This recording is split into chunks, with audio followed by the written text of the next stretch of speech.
Docteur Denis Mukwege, vous êtes fondateur et directeur de l'hôpital Panzi à Bukavu, dans le sud Kivu, en République démocratique du Congo. Ravi de vous recevoir à la Voix de l'Amérique ici à Washington et merci de nous accorder cet entretien. Alors, vous êtes lauréat du prix international Roi Baudouin pour le développement 2010-2011, un prix qui rend hommage à votre travail auprès de milliers de filles et de femmes victimes de viols et crimes de guerre dans l'Est de la RDC. Que signifie ce prix pour vous personnellement? Merci madame. En fait, nous avons eu ce prix qui nous a donné en fait cet espoir que la communauté internationale est en train de prendre conscience de la situation des filles et des femmes à l'est de la République démocratique du Congo. Et je pense que lorsque j'avais reçu le prix, ce que j'avais dit, c'est d'un côté une satisfaction, une reconnaissance qu'il y a un problème, mais de l'autre côté, il faut qu'il y ait des actions. Il faut qu'il y ait des actions et je pense que si c'est un prix mais qui ne se fait pas suivre par des actions pour enrayer ce mal, c'est un prix qui n'a pas de signification. Alors, on va revenir un peu plus tard sur ces actions à entreprendre. Vous avez, dans le cadre de ce prix international Roi Baudouin, donné des conférences à Bruxelles. Vous avez aussi rencontré des officiels, vous allez rencontrer des officiels de la Banque mondiale ici à Washington, à New York avec des officiels des Nations Unies. Qu'est-ce qu'il faut retenir de votre escale américaine? Et il y a une chose qui est très très importante que je retiens de mon voyage, c'est que j'étais ici il y a 2 ans, où j'avais l'impression que tout le monde était concentré à essayer de résoudre les conséquences des viols et des violences sexuelles faites aux femmes en conflit ou en post-conflit. Je trouve qu'il y a une évolution où les gens réfléchissent beaucoup plus aux causes de ces viols. Et je pense que ça, c'est très très important, puisque en fait, le viol tel que ça se pratique comme arme de guerre ou une tactique de guerre, ce n'est pas un problème humanitaire, ce n'est pas un problème social, c'est un problème sécuritaire. Et je crois qu'un problème sécuritaire doit être traité avec la rigueur de la sécurité, puisque ces femmes, elles sont détruites pour toute la vie. Ouais, Et je crois que ça, c'est une évolution positive de voir qu'on réfléchit beaucoup plus comment on peut endiguer le mal et pas continuer à suturer celles qui ont des blessures. On va aller dans les détails. Alors, tous les jours, c'est un énième cas de viol en RDC. Les victimes, on ne les compte plus. C'est même indécent, vous l'avez dit récemment, de parler de bilan à la hausse ou de bilan à la baisse. Une femme violée, c'est trop, vous avez dit récemment à la Voix de l'Amérique. Quelles sont les répercussions sur la femme violée, docteur? Les répercussions sur les femmes violées, en fait, c'est une destruction on peut l'étager. C'est-à-dire que lorsqu'une femme elle est violée, souvent ce sont des viols collectifs, devant les enfants, devant le mari. Je crois qu'il y a d'abord l'atteinte physique de la personne, qui risque de faire des maladies sexuellement transmissibles, qui risque d'attraper le VIH-Sida. En plus de ça, il ne s'arrête pas tout simplement à la contaminer. Mais il y a beaucoup de femmes qui nous arrivent avec des mutilations indescriptibles. Donc sur le plan physique déjà, il y a des atteintes graves. Et sur le plan psychologique aussi. Sur le plan psychologique, vous imaginez, lorsque ça se passe devant tout le monde, cette femme est humiliée, cette femme, elle ne se sent plus femme. Et je crois que sur le plan psychologique, ce sont des femmes qui sont complètement détruites, ce sont des femmes qui sentent qu'elles sont rejetées par tout le monde et que la conséquence est grave. Mais il ne faut jamais oublier la place de la femme dans la société, par exemple, africaine, où c'est elle, en fait, la régulatrice économique, le moteur de la société. Le moteur de la société. Une fois qu'on la détruit de cette façon, on détruit le moteur économique de la société. C'est-à-dire que ces impacts vont avoir donc une répercussion sur l'ensemble de la famille qui vivait autour de cette femme. Justement, donc il y a les victimes directes, les femmes et les jeunes filles et même les enfants. Il y a les victimes indirectes, les maris, les frères et sœurs, les parents de ces filles et femmes violées. Est-ce que votre démarche les inclut? Et comment, docteur? Je pense qu'aujourd'hui, vous savez, vu le nombre de femmes que nous prenons en charge, j'ai fait un appel et vraiment, je l'avais fait aussi à la Voix de l'Amérique. Je crois qu'aujourd'hui, on prend seulement une portion des victimes. Je dois dire, ce sont les femmes qui sont prises en charge. Mais il y a tout un problème autour de tous les enfants qui naissent du viol. Il faut se dire que ça fait plus de 10 ans que ces phénomènes durent. Donc nous commençons à avoir des enfants qui ont 10 ans, 11 ans, ils sont nés du viol. Et personne, ce sont les produits du viol. Le produit du viol. Et il n'y a personne qui les prend en charge. Ces pauvres enfants, qu'on appelle des enfants du serpent, les enfants, on leur donne n'importe quel nom. La communauté ne veut pas les intégrer puisqu'ils n'ont aucune filiation. Et ça, c'est un problème qui est grave. Mais imaginez aussi pour tous ces enfants-là qui voient leur mère martyrisée, leur mère violée, leur mère mutilée en leur présence. Tous ces enfants-là, ils portent certainement des lésions graves psychologiques. On ne s'en occupe pas pour le moment. C'est un grand problème. Oui. Alors justement, ces enfants sont doublement sanctionnés puisqu'ils sont non seulement le produit du viol, mais en même temps, ils sont victimes de rejet, de stigmatisation, ils sont pointés du doigt. Comment vous les aidez et quel travail de sensibilisation pour penser les blessures de la stigmatisation, docteur? Nous travaillons beaucoup au niveau de la communauté. Nous avons des équipes qui travaillent au niveau de la communauté. Et donc, l'hôpital, on s'est rendu compte que soigner une femme et la renvoyer dans sa communauté et que la communauté n'est pas préparée pour la recevoir. La communauté ne comprend pas ce qui s'est passé ou considère que l'exclusion de la femme, c'est un acte de cleaning, de se nettoyer, de nettoyer la communauté ou nettoyer la famille. Donc, nous faisons un gros effort pour amener les familles, amener les communautés, amener les églises, amener les ONG ensemble pour pouvoir discuter du stigma et faire passer la stigmatisation de la femme qui est victime. Plutôt, c'est les auteurs qui doivent être stigmatisés pour ce qu'ils font. Et je pense qu'il y a quand même un début d'action. On voit qu'il y a beaucoup de médiations familiales qui réussissent, et donc les femmes qui arrivent à réintégrer leur foyer. Et je crois que c'est un travail de longue haleine et il faut continuer. Oui, alors, la Cité de la Joie, pour parler de choses positives aussi, docteur Mukwege, c'est un projet que vous avez mis sur pied avec l'aide de l'UNICEF et aussi de votre partenaire Eve Ensler, l'artiste américaine qui est aussi à la tête du mouvement Vidé contre les violences faites aux femmes. Cette Cité de la Joie a ouvert ses portes à ces femmes, ces enfants et ces fillettes violées, filles et garçons, dans l'est de la RDC. Comment ça se passe aujourd'hui?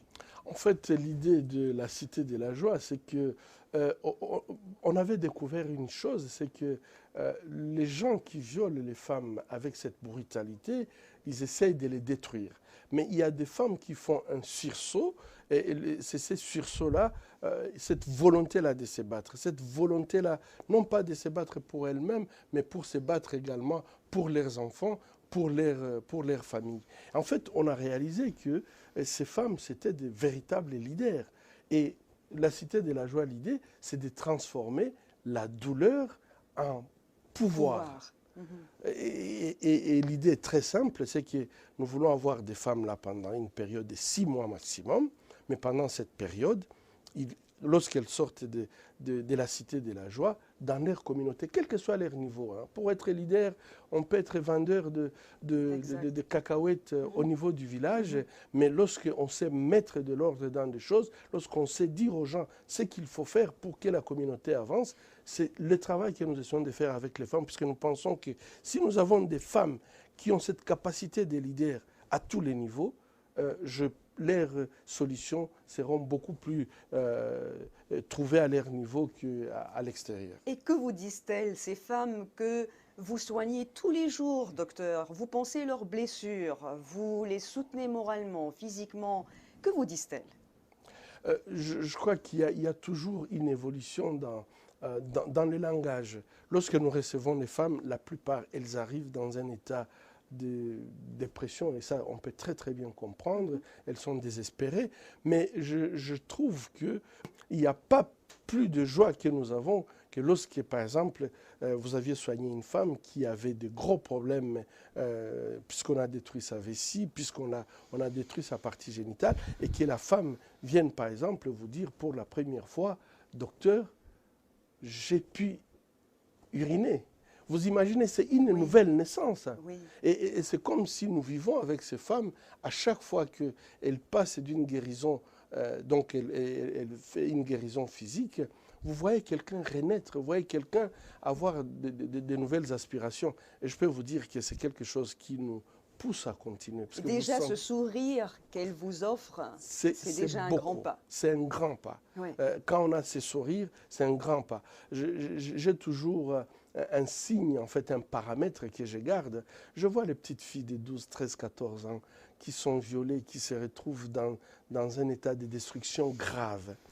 Ces petites filles, souvent, lorsqu'elles deviennent sèches, elles ne sont plus, elles ne se salissent plus, j'ai toujours admiré ça, de voir qu'elles font l'air beauté, elles mettent des rouges aux lèvres et venir... Elles retrouvent la vie. Oui, elles retrouvent la vie. Et souvent, c'est pour venir me poser la question, papa, comment tu me trouves? Je trouve ça formidable. C'est enfantin, mais ça exprime aussi toute cette volonté-là de la vie et comment les gens peuvent détruire la vie des enfants. Cette force de se battre qu'elles ont. C'est cette force de se battre qu'elles ont qui constitue notre propre force à continuer à les soigner. Parce que je crois que lorsque vous avez des réactions comme ça vous donne tout simplement un signal en disant c'est bien, il faut se battre pour la vie, il faut donner la vie, il faut donner l'espoir aux autres. Justement, docteur Denis Mukwege, vous avez dit 10 ans de torture, c'est trop.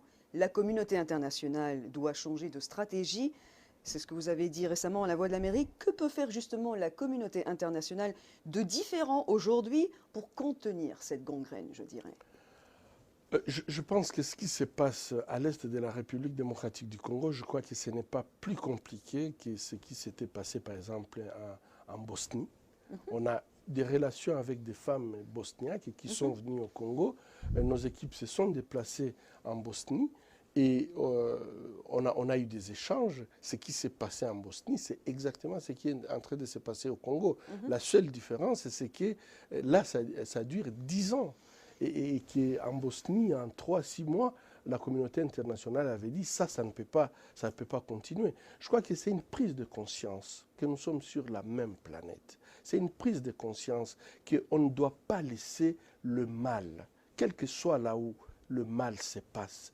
Je crois que le terrorisme sexuel tel qu'il est en train de se passer en République démocratique du Congo aujourd'hui, ce n'est pas un problème insoluble. Il faut le moyen, et la communauté internationale peut mettre ses moyens pour pouvoir mettre toutes ces personnes-là. Une solution concrète, docteur. Je crois que, moi, je pense que la solution concrète, comme je vous avais dit, aujourd'hui, en fait, le viol tel qu'il s'applique, c'est vraiment du terrorisme, c'est une matière de sécurité. Et je pense qu'en matière de sécurité, il faut absolument pouvoir étudier de moyens appropriés pour que les personnes qui commettent ces actes, ils sont dans des endroits connus, ils sont identifiables. Il faudrait que ces personnes-là soient appréhendées, qu'ils soient présentés à la justice, qu'ils puissent répondre de leurs actes. Et ça ne peut se faire que par de moyens, de moyens conséquents, militaires, sécuritaires. Justement, alors, quelle est la part du gouvernement congolais et de ses voisins des Grands Lacs? Effectivement, je pense que le problème, en fait, si on peut l'établir, c'est un problème qui s'établit à ces 3 niveaux. C'est un problème national. Je crois qu'on ne doit pas se cacher, ne pas se dire la vérité. Il faut une responsabilité nationale par rapport à la question. Il faut éviter de banaliser. Lorsqu'on viole 300 femmes dans une nuit, ça ne peut être qu'un effet d'une planification. On ne peut pas violer 300 femmes dans un village, dans une nuit, comme ça, non. Donc il y a une planification qui est faite. Et s'il y a une planification, donc il y a un agenda derrière ça. Et l'agenda, nous le savons, c'est détruire la communauté. Donc Sur le plan national, je crois qu'il ne faut pas banaliser. Il ne faut pas non plus faire du négationnisme, essayer de faire comme s'il n'y avait pas un problème alors que le problème est là. Je pense que la meilleure façon sur le plan national, c'est de dire on a un problème, il faut s'asseoir, l'analyser, essayer de trouver les problèmes, les solutions adéquates. Oui. Sur le plan régional, je crois que le Congo étant le ventre mou de la région des Grands Lacs, ça pose un sérieux problème. Il y a des rébellions du Burundi, du Rwanda, de l'Ouganda qui ont leur siège au Congo et qui participent dans ces mâles. Et non seulement ils participent, mais aussi, en fait, avec les richesses congolaises, ces richesses constituent un refueling, donc l'entretien de ces groupes armés dans la forêt. Mais lorsqu'ils font leurs exportations des minéraux, malheureusement, ça passe toujours par leur pays d'origine. Donc je pense qu'une rigueur au niveau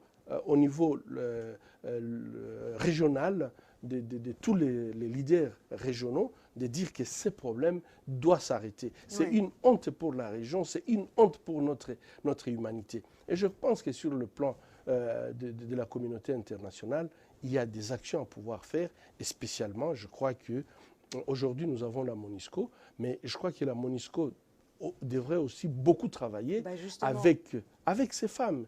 Il faut que ces femmes participent à leur protection. Il faut que ces femmes puissent venir avec des idées. Comment elles pensent qu'elles peuvent être protégées? Comment elles peuvent être même le socle de leur protection?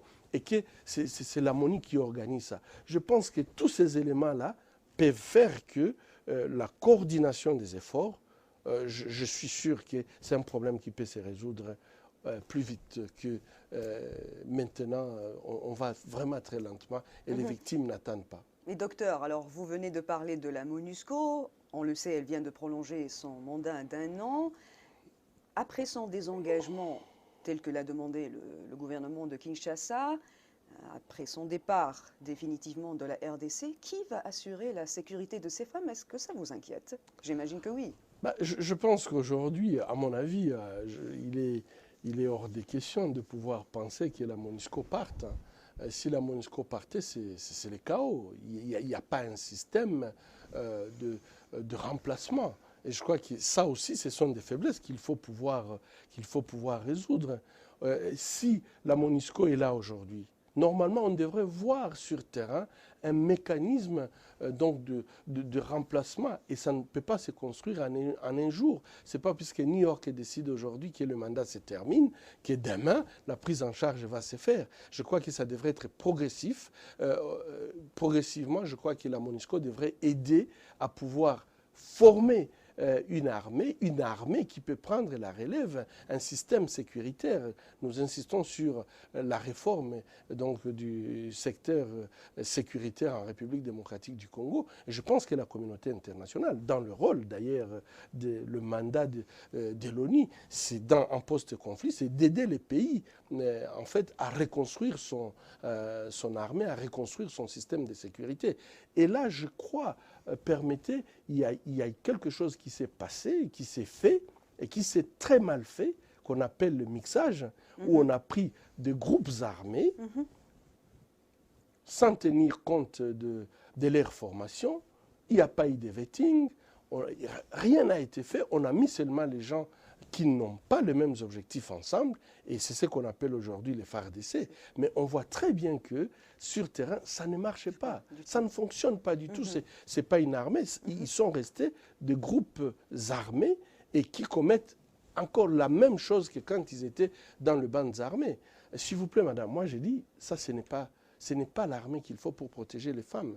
Ce n'est pas l'armée qu'il faut. Je crois qu'aujourd'hui, il est temps de réfléchir sur une armée, former une armée qui est une armée républicaine capable de pouvoir protéger les femmes, et pas seulement les femmes, les civils, mais faire participer, par exemple, les femmes à leur propre protection.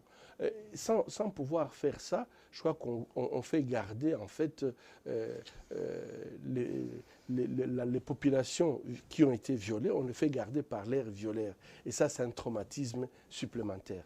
Combien de femmes on a vu fuir leur village puisqu'ils ont vu revenir les mêmes personnes qui les avaient violées, Qu'ils soient des soldats, des FARDC ou même des civils, voilà. le propre voisin. Exactement. Et je pense que ça, c'est une torture, hein.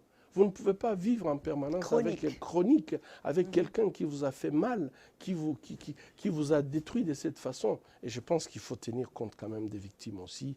Oui. Et pour ça, je crois qu'il faut une armée qui est propre, une armée qui rassure, une armée qui collabore, une armée disciplinée, une armée qu'on peut payer également, bien sûr. Docteur Mukwege, de quoi vous avez besoin aujourd'hui, vous personnellement et votre personnel qui travaille avec vous, tous vos partenaires, pour continuer ce combat? Nous avons besoin d'abord de votre soutien, puisque je pense que cette question, ce n'est pas une question qui va se résoudre en un jour. Nous avons besoin que les médias restent éveillés par rapport à cette question, parce que je pense que plus la base va bouger pour dire qu'il faut un changement, le sommet peut suivre. L'équipe, nous avons besoin de nous sentir soutenus dans ce que nous faisons, puisque, comme je vous avais dit, il ne fait pas plaisir de continuer à suturer, à réparer les mutilations. On aurait besoin d'utiliser ce temps pour faire soigner les femmes, par exemple, qui donnent la vie, qui font des accouchements, pouvoir les aider. Mais aujourd'hui, nous prenons beaucoup de temps pour soigner la bêtise humaine. Et ça, ce n'est pas quelque chose qui plaît. Donc, je crois qu'il faut entretenir la pression sur les décideurs pour qu'ils prennent la question en main et qu'ils trouvent la solution. Vous avez besoin de fonds, docteur? Absolument. Je crois que toutes ces femmes que nous soignons, aujourd'hui, notre capacité se limite à 3 600 femmes chaque année. On ne peut pas prendre plus. Et toutes ces femmes, leurs soins, leur transport, leur restauration, leurs soins, le retour à domicile, tout ça, nous le faisons gratuitement puisqu'elles viennent et n'ont presque rien pour vivre. Et deuxième chose, lorsqu'elles sont guéries, on ne les met pas tout simplement dehors en disant « Bon, madame, vous êtes guérie, partez », puisque souvent, elles ne savent pas où retourner, ou la famille les a exclus. Nous avons un grand programme de prise en charge socio-économique pour une réinsertion socio-économique, puisqu'on s'est rendu compte que finalement, lorsque la femme a la capacité de se prendre en charge, lorsqu'économiquement elle n'est pas vulnérable, elle peut mieux se défendre contre les agressions extérieures. Et donc nous avons un programme de prise en charge socio-économique, et lorsque nous prenons en charge 3 600 femmes chaque année, ça fait beaucoup. Même en donnant des microcrédits, vraiment des microcrédits, ça fait déjà beaucoup d'argent à notre niveau. Et déjà, vous avez, docteur, alloué l'argent de ce prix que vous avez reçu au mois de mai, à la fin du mois de mai, à la maternité, c'est-à-dire, c'est honorable de votre part, c'est noble de votre part, c'est-à-dire? C'est-à-dire que, en fait, nous essayons aussi de suivre les femmes dans leur communauté. Et par exemple, les prix que j'avais eus, vous arrivez dans un village, vous trouvez que les femmes, pour aller accoucher, elles font toute une journée de marche avant d'arriver au premier centre où elles peuvent avoir une assistance, et souvent elles arrivent tard. Et elles accouchent en route, ou alors elles saignent à mort, etc. Et donc, c'est que ces prix, je les dédiés aux femmes, donc pour qu'elles aient une maternité avec le minimum pour être prises en charge lors des accouchements. Je crois que c'est avec un grand plaisir que j'inaugurerai cette maternité prochainement. Docteur Denis Mukwege, merci au nom de toutes ces femmes pour tout ce que vous faites pour elles. Et bonne continuation dans votre œuvre. Merci beaucoup, docteur. Je vous en prie, madame. Merci. Je vous en prie. Merci.